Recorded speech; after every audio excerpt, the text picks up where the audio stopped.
글로벌 외신 브리핑 박지영입니다. 첫 소식입니다. 도널드 트럼프 미국 대통령이 현지 시간 4일 취임 이후 세 번째 신년 국정연설을 가졌는데요.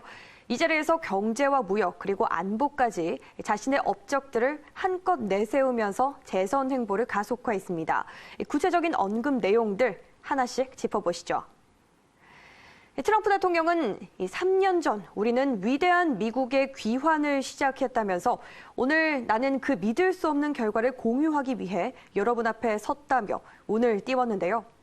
먼저 경제 분야와 관련해서는 취임한 순간부터 미국 경제를 되살리기 위해서 빠르게 움직였다며 일자리 증가와 또 낮은 실업률 등을 업적으로 나열했습니다.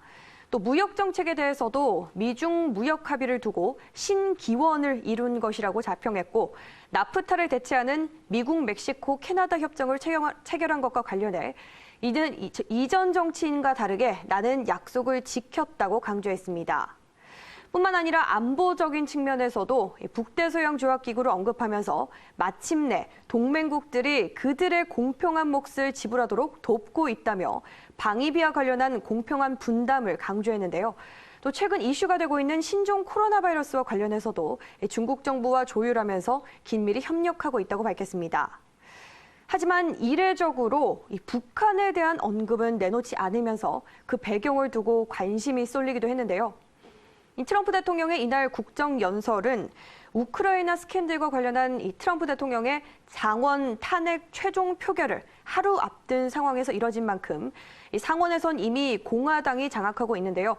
트럼프 대통령은 자신감을 드러내면서 거침없는 연설을 이어갔지만 탄핵 심판을 주도하고 있는 민주당의 펠로시 하원 의장은 트럼프 대통령의 국정연설을 두고 거짓된 선언문이라고 맹비난하면서 연설 원고를 찢어버리는 등 서로 간의 냉전 기운이 감돈 것으로 전해졌습니다.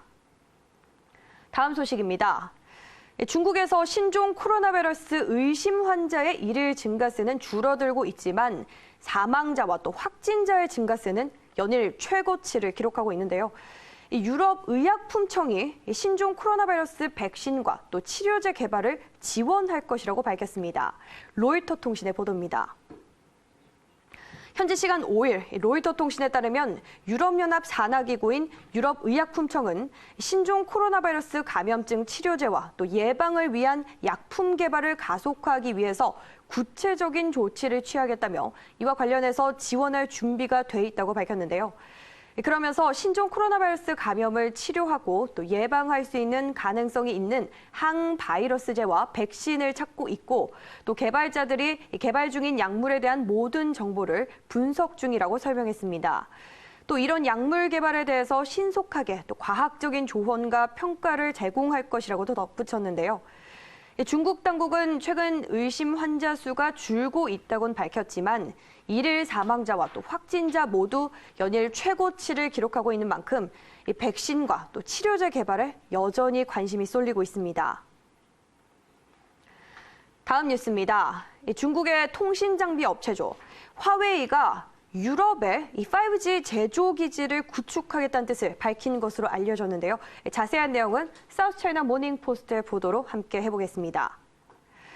이 화웨이 유럽 CEO는 브뤼셀에서 개최한 신년회에서 유럽의 공장을 짓기로 결정했다고 말했는데요.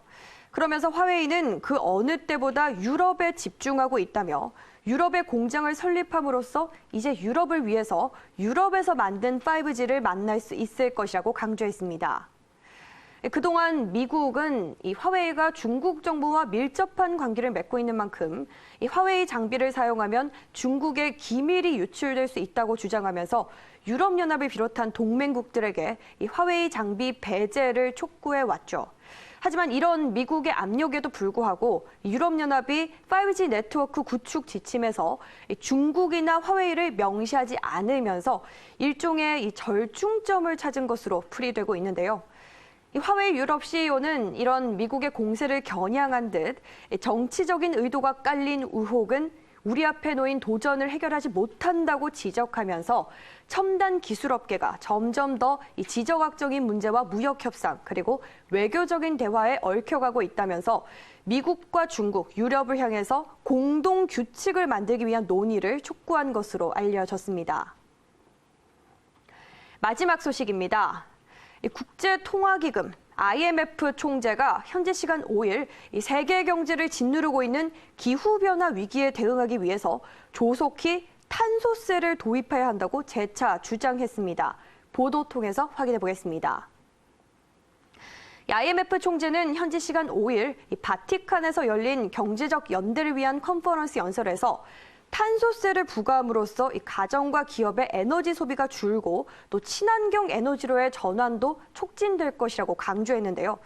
또 최근 칠레와 콜롬비아 그리고 남아공 등이 탄소세를 도입했고 중국도 탄소 배출권 거래 시스템을 곧 출범시킬 계획이라고 소개하면서 다른 국가도 이런 방향으로 기후변화 대응에 나서야 한다고 말했습니다. 불가리아 외교관 출신인 게오르기 에바 총재는 작년 9월에 취임한 이후 IMF 본래 역할인 세계 무역 그리고 경제 관리와 더불어서 특히 이 기후변화 위기 대응에 적극적으로 목소리를 내왔는데요. 지난해 10월에도 기후변화를 억제하는 재정정책 보고서를 출간하면서 기후변화에 대한 가장 강력하고 효과적인 정책 수단으로 탄소세를 꼽고 각국의 조속한 도입을 재차 제안한 바 있습니다. 글로벌 외신 브리핑 오늘 준비한 순서 여기까지입니다. 저는 다음 이 시간에 다시 찾아뵙겠습니다.